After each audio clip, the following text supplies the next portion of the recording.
Good morning students. लक्ष्य में आप सभी का स्वागत है। मैं भी फोर्थ सेम इलेक्ट्रॉनिक्स ब्रांच के लिए एक सब्जेक्ट है इलेक्ट्रॉनिक्स इक्विपमेंट मेंटेनेंस। इस पे हम लोग आज सिलेबस ओवरव्यू कर रहे हैं। मैंने सिलेबस को पूरा नहीं लिखा है क्योंकि सिलेबस में ढेर सारे कंटेंट हैं। मैं आपको उसके मेन हेडिंग को मैंने लिखा है और इसके अंदर जो टॉपिक्स हैं उसको मैं बता दूंगा आपको, और उसके बाद जब मैं इसके एक एक यूनिट पे आएंगे तो हर एक टॉपिक पे डिटेल्ड स्टडी होगी। तो आपके पास कुल मिला के 5 यूनिट पढ़ने हैं। ठीक है, सब्जेक्ट का नाम देख लीजिए, इलेक्ट्रॉनिक्स इक्विपमेंट मेंटेनेंस। ठीक है, इस वर्ड से आपको दिख रहा होगा कि मेंटेनेंस, कभी आपने मेंटेनेंस शब्द को सुना है? मेंटेनेंस क्या होता है? ठीक है, ये जनरली मेंटेनेंस शब्द को कहाँ देखने सुनने को मिलता है वो सुनिए, उसके बाद हम लोग तो इसको एनालाइज करेंगे ही। मेंटेनेंस, जैसे कि मैंने एक बाइक खरीदा था। ठीक है, तो एक टीचर आए मेरे पास, बोलते हैं सर ये बाइक क्यों खरीद लिए, इसका मेंटेनेंस कॉस्ट बहुत ज़्यादा है।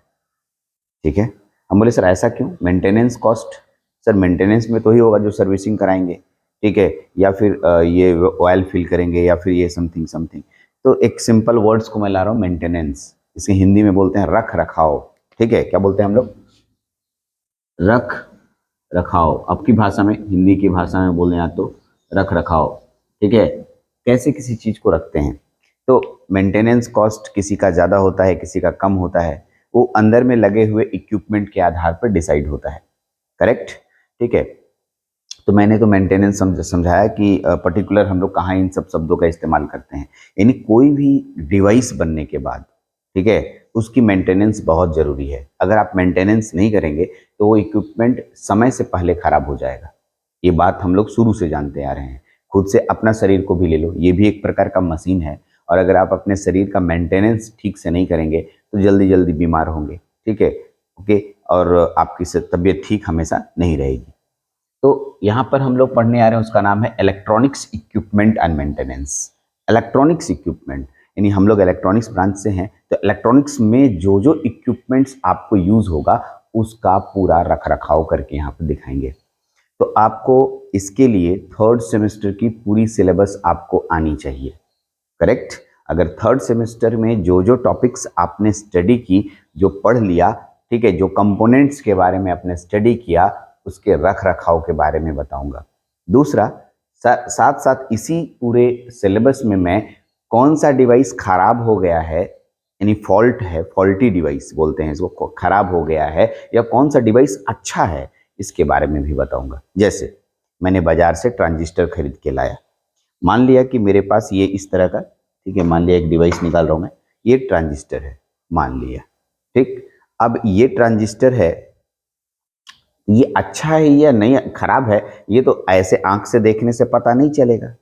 कोई भी चीज, ये डिवाइस में अंदर में क्या कंस्ट्रक्शन है और सब कंस्ट्रक्शन करने के बाद ये सही से काम करेगा या नहीं करेगा, इसको तो देख के नहीं बताया जा सकता है, नहीं ना, नहीं बताया जा सकता है। तो आप इसका टेस्टिंग करेंगे। टेस्टिंग का मतलब इनके टर्मिनल्स दिए रहेंगे, उनको डिफरेंट डिवाइसेस से जोड़ेंगे। ठीक है, उसमें एक डिवाइस, बहुत ही इंपॉर्टेंट डिवाइस का नाम है मल्टीमीटर। ठीक है, फिर आमीटर, फिर वोल्ट मीटर, ओम मीटर, बहुत सारे मीटर होंगे, उनका उपयोग करेंगे। ठीक, तो ये जो हमारे पास कंपोनेंट हुआ, मान लिया ट्रांजिस्टर है, तो ट्रांजिस्टर अच्छा है या खराब है, ये हम लोगों को उसमें पता चल जाएगा, उसे टेस्ट करने के बाद पता चलेगा, फिर आप इसका उपयोग कर सकते हैं। तो इस पूरे चैप्टर में इलेक्ट्रॉनिक्स कंपोनेंट और इलेक्ट्रॉनिक्स जितने भी डिवाइसेस आप बनाएंगे उसके फॉल्ट ढूंढेंगे, और उसमें जो कंपोनेंट्स लगे रहेंगे उनकी टेस्टिंग के बारे में पढ़ेंगे। करेक्ट? यानी हम लोग के पास कुल मिला के 5 यूनिट्स है। ठीक है, यूनिट पे बात करते हैं धीरे धीरे, किस किस चीज़ों का हम लोग यहाँ पर मेंटेनेंस करेंगे और किस किस चीज़ों का हम लोग यहाँ पर टेस्टिंग करेंगे, ये भी सीखना है, टेस्टिंग भी करना है यहाँ पर। ठीक है, साथ साथ इनिशियल वीडियोस में जब आपके शुरुआत के लेक्चर में जाएंगे तो हम आपको ये भी बताएंगे कि जब हम लोग टेस्टिंग करने जाएंगे लैब में, तो किन किन इक्विपमेंट, माने हम लोग एपरेटस बोलते हैं या टूल्स बोलते हैं, ठीक है, नया वर्ड है, बढ़िया वर्ड है, टूल्स, किन किन टूल्स का प्रयोग करने वाले हैं। ठीक है, हमारे पास प्लायर्स होगा, हमारे पास कटर्स होगा, हमारे पास सोल्डर होगा, हमारे पास स्क्रू ड्राइवर होगा, बहुत सारे होंगे, अलग अलग शेप साइज के होंगे, कहाँ किसका उपयोग होगा वो टूल्स के रूप में हम लोग यहाँ पर स्टडी कर लेंगे। ठीक है, यानी पूरा ये जो सिलेबस है पूरा प्रैक्टिकल है, पूरी तरीके से प्रैक्टिकल नॉलेज लेना है। मज़ा आएगा, क्योंकि इस तरह के सब्जेक्ट्स अभी तक नहीं दिए गए थे। और बहुत मज़ा इसलिए आएगा क्योंकि मैंने अपने बीटेक लाइफ में सिर्फ प्रैक्टिकल ही किया, ठीक है। और प्रैक्टिकल मैंने सर को पकड़ पकड़ के किया। पता नहीं आप लोग कितना प्रैक्टिकल करते हैं, हमको नहीं पता, लेकिन मैंने प्रैक्टिकल किया। और प्रैक्टिकल का अब उसका इतने सालों के बाद अब मैं उसको निकालने की ज़रूरत पड़ रही है कि हाँ चलो अब उसको मेरे को बताना है, कैसे किसको जोड़ेंगे, कैसे जोड़ना है, जोड़ने में किन किन बातों का ध्यान रखना है, सोल्डरिंग कर रहे हैं तो कैसे कर रहे हैं, दोनों को ऐंठ के भी जोड़ देते हैं आप लोग, है ना, इसे इसे इसे इसे लाओ भाई जोड़ दिए, काम चल गया। तो मैं आपको एकदम सही तरीका बताऊंगा कि कैसे इक्विपमेंट को सर्किट के साथ कनेक्ट होता है, और कब किस तरीके से करेंगे तो खराब हो जाएगा, और कब कैसे जोड़ेंगे तो अच्छा रहेगा। तो ये पूरा सिलेबस उसी पे बात करेगा। सबसे पहले यूनिट नंबर 1 पे बात करते हैं। इसमें है fundamental trouble shooting procedure inside an electronic equipment. मतलब मैं आपको ट्रबल शूट करने के लिए बताऊंगा और फॉल्ट ढूंढने के लिए बताऊंगा, ठीक है। लेकिन कभी भी कोई इक्विपमेंट, जैसे मान लिया मेरे पास ये मोबाइल फ़ोन है, ये एक प्रकार का डिवाइस हुआ, है ना। अब ये मोबाइल फ़ोन खराब हो गया है। अब इस मोबाइल फ़ोन खराब हो गया है, तो अब मैं बोलूँगा कि पहले आप एक इलेक्ट्रॉनिक्स इंजीनियर हैं, तो बताइए मोबाइल फ़ोन कहाँ से खराब हुआ, माने क्या खराब हुआ है, ठीक है। आप तो जाते-जाते नहीं जान जाएँगे कि इसमें क्या खराब हुआ है, नहीं ना? नहीं जान पाएँगे। तो अब बोलिएगा दुकान वाले को ये ऑन ही नहीं हो रहा है, पता नहीं क्या खराब हो गया है। आप जब दुकान वाले को देते हैं, जो कि जहाँ पर मेंटेनेंस होता है, जो रिपेयर करता है, तो इसको खोलता है। खोलने के बाद वो हर पॉइंट पे चेक करता है ना? एकदम। वो एक प्रोसीजर फ़ॉलो करता है। ऐसा नहीं कि अपने मन से कुछ भी खोल दिया और खोलने के बाद अपने मन से खोलने के बाद तुरंत ऐसे नहीं बता देगा। कभी ऐसा होता ही नहीं है कि आपको तुरंत बता देगा, ठीक है। इसलिए हम आपको कहेंगे कि एक प्रोसीजर है और इस प्रोसीजर को हम लोग फॉलो करेंगे। उस प्रोसीजर में बहुत सारे टर्म्स आएंगे, बहुत सारे, ठीक है, कि हमें क्या क्या करना चाहिए प्रोसीजर में, ठीक है। एक दो नाम मैं आपको दे देता हूँ प्रोसीजर का, फॉलो कैसे फॉलो करते हैं, उसमें कौन कौन से प्रोसीजर आएंगे, ठीक है। जैसे फॉल्ट एनालिसिस करेंगे हम लोग, फॉल्ट एनालिसिस करेंगे, ठीक है। ट्रबल शूटिंग प्रोसीजर में सबसे पहले फॉल्ट को हम लोग ढूंढेंगे, किस जगह फॉल्ट है, फॉल्ट एनालिसिस करेंगे। फिर फॉल्ट लोकेशन ढूंढेंगे, कहाँ गड़बड़ी है और गड़बड़ी में किस पॉइंट पे गड़बड़ी है। लोकेशन ढूंढने के बाद वो कैसे हटेगा उसको हटाएंगे, हटाने के बाद वो रिपेयर होने लायक है तो रिपेयर करेंगे, और हटाने लायक है तो उसको हटा के पूरी तरीके से रिमूव करेंगे। वो डिपेंड करता है कि आपकी सर्किट कैसी है और सर्किट में आपका उसका कनेक्शन कैसा है। एकदम बहुत अच्छे से इन सब चीज़ को ध्यान रखिएगा, ठीक है। रूट ऑफ काउज भी ढूंढेंगे। रूट ऑफ काउज मतलब देखिए, रूट ऑफ काउज भी है, एक नया शब्द आएगा, रूट ऑफ काउज इसमें आएगा, रूट ऑफ काउज। ये सब शब्द आपके टेक्निकल शब्द हैं, आपको इन सबको ध्यान रखना है। रूट ऑफ काउज, काउज का मतलब कारण, किस कारण से मतलब गलतियां हुई हैं, मतलब खराब हुआ है, तो रूट ऑफ काउज माने उसका जड़ ढूंढना है कि कहाँ से लेके कहाँ तक गड़बड़ी है, रूट ऑफ काउज, ठीक है। और किसको हटाने से ये ठीक हो जाएगा, या और किसको मतलब कनेक्शन करने से ये ठीक हो जाएगा, ठीक है। तो रूट ऑफ काउज भी आपको ढूंढना है। तो ये सब एक प्रोसीजर आएगा, 4-5 प्रोसीजर हैं जो कि मैं लाइन से बताऊंगा और उसके बारे में करते हुए एक्सपेरिमेंट करते हुए दिखाऊंगा। तो मैक्सिमम इसमें एक्सपेरिमेंट है बाबू, पूरी कोशिश रहेगी कि आपको पूरा एक्सपेरिमेंट करके दूं, देख एक एक करके मैं प्रैक्टिकल बना बना के दिखाऊं, जिससे कि आप आराम से समझ पाएं कि मैं क्या बताना चाह रहा हूं। तो पहला वाला जो यूनिट है, इसमें सिर्फ प्रोसीजर पढ़ना है कि आपको किन किन स्टेप को फॉलो करना है किसी भी इलेक्ट्रॉनिक्स इक्विपमेंट में, कहाँ कहाँ गड़बड़ी हुई है उसको पता करने के लिए, ठीक है। दूसरा यूनिट क्या कहता है, जब आप प्रोसीजर पता कर लेंगे, प्रोसीजर हो जाएगा, तब क्या होगा, पैसिव कंपोनेंट का टेस्टिंग करना है। पैसिव, अरे सर आपको याद दिला देता हूँ, मैं आपको याद दिलाता हूँ, थोड़ा सुनिए, मैं आपको क्या याद दिला रहा हूँ, ठीक है। आपको याद होगा कि हम लोग जो कंपोनेंट था, कंपोनेंट को दो भाग में बांटे थे, ठीक है। एक का नाम था एक्टिव कंपोनेंट, याद आया, और एक का नाम था पैसिव कंपोनेंट। हाँ सर याद आया, ये तो हम लोग पढ़े भी हैं, एक्टिव कंपोनेंट और पैसिव कंपोनेंट, ठीक है। तो आपके इस पैसिव कंपोनेंट का नाम यहाँ पर आ गया है, पैसिव कंपोनेंट। और आपको जब याद आ रहा होगा तो आपके टीचर्स ने बताया होगा कि देखो जी, पैसिव कंपोनेंट में 3 मुख्य एलिमेंट देखने को मिलते हैं। एक का नाम है रेसिस्टर, ठीक है, एक का नाम है इंडक्टर और एक का नाम है कैपेसिटर, है ना। तो तीन मेन एलिमेंट्स आपके सामने दिखाई दे रहे हैं। इन्हीं तीन मेन एलिमेंट्स के बारे में हम लोग, इन्हीं तीन मेन एलिमेंट के टेस्टिंग के बारे में हम लोग यहाँ पर स्टडी करेंगे, ठीक है। इन्हीं तीन मेन एलिमेंट के टेस्टिंग के बारे में। सर रसिस्टर, किसी का रसिस्टर में भी आप बाजार में जाइएगा, एक लड़का बोला सर रसिस्टर दिखता कैसा, बहुत सारे लोगों को नहीं पता। तो ये तो सर ये जो आप दिखा रहे हैं ये रेसिस्टेंस है, बट ये सिंबल है, ये सिंबल है। नहीं, हमें रेसिस्टेंस कलर कोड के रूप में मिलेगा। कलर कोड याद आ जाएगा, कलर कोड सर आपको कलर कोड बताया भी जाएगा। यहाँ कलर बना रहता है, यहाँ भी कलर किया रहता है, यहाँ भी कलर किया रहता है, यहाँ भी पट्टी लगी रहती है, कलर की पट्टी, और इस कलर की पट्टी के आधार पर इसकी वैल्यू निकलती है। ये अच्छा है या खराब है, मतलब ये सही है या नहीं है, लगाएं या नहीं लगाएं, इसको टेस्टिंग करने सीखना है। इसको आमीटर, वोल्ट मीटर से जोड़ के देखना है और मल्टीमीटर से जोड़ के देखना है, और मैं आपको टेस्टिंग करने सिखाऊंगा यहाँ पर इक्विपमेंट से जोड़कर। यानी दूसरे यूनिट में पूरे के पूरे पैसिव, यानी हम लोग को रसिस्टर के बारे में, सिर्फ रसिस्टर का टेस्टिंग नहीं पढ़ना, मैं हम लोग यहाँ थोड़ा डिटेल स्टडी कराएंगे।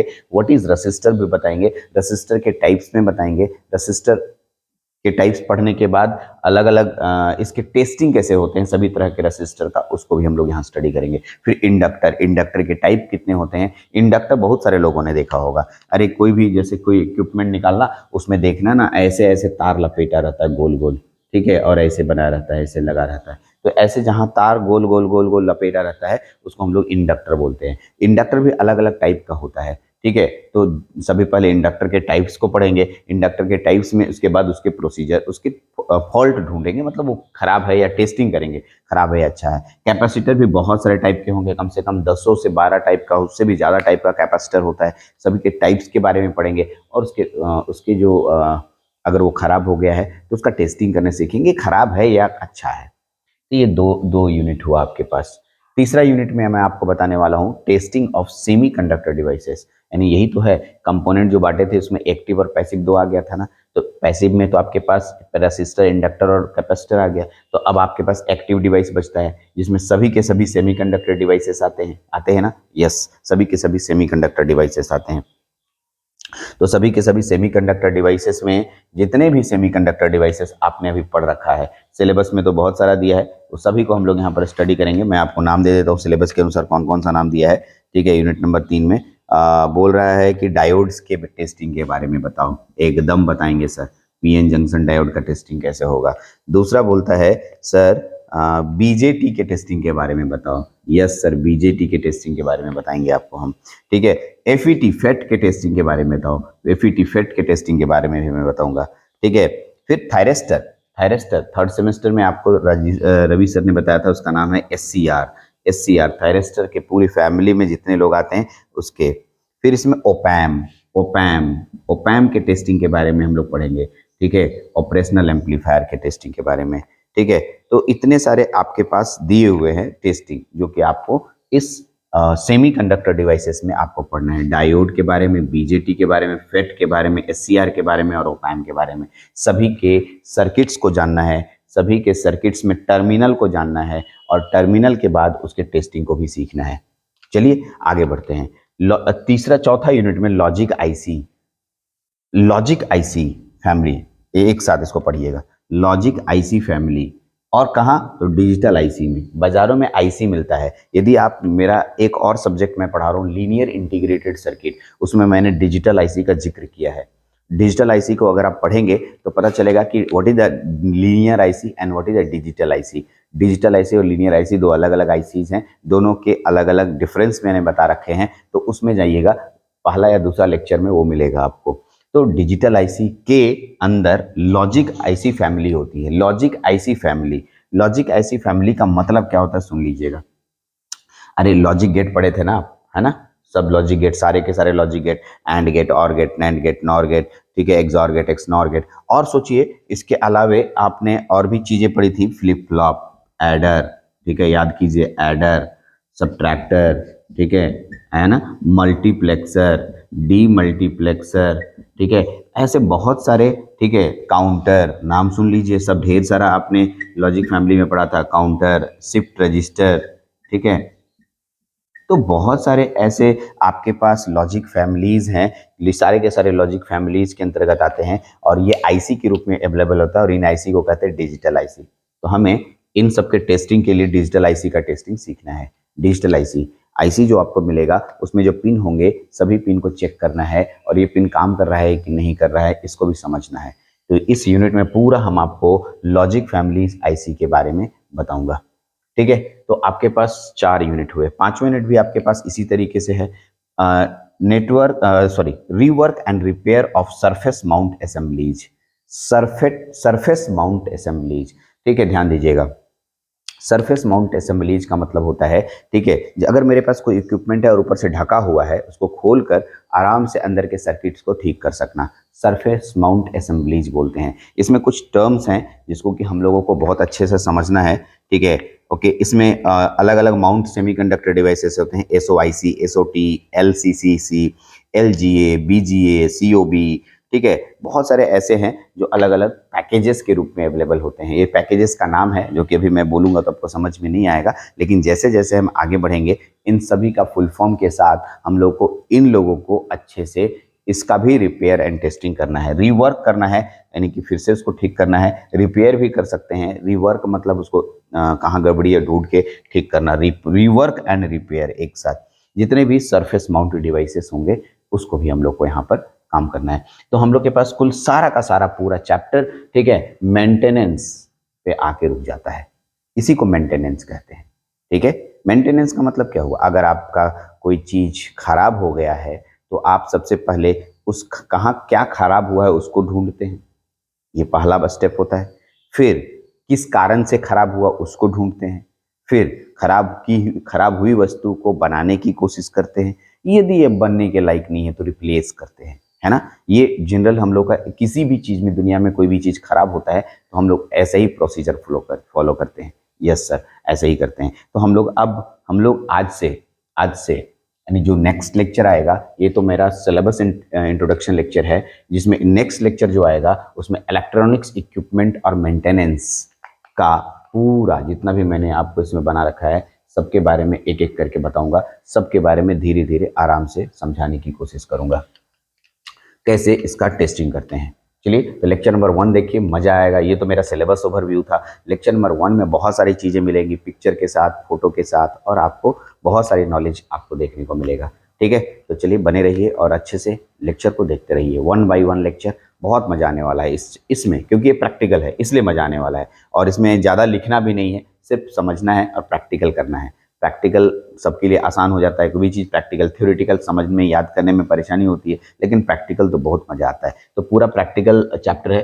ठीक है, तो इसको अगर कहा जाए तो सबसे आसान चैप्टर यही माना जाएगा, क्योंकि इसमें प्रैक्टिकल है। ठीक है, लेकिन आपको प्रैक्टिकल फॉलो करना होगा, समझना होगा, यानी कि आप अगर उसको फॉलो और नहीं करेंगे तो फिर आपको परेशानी होगी।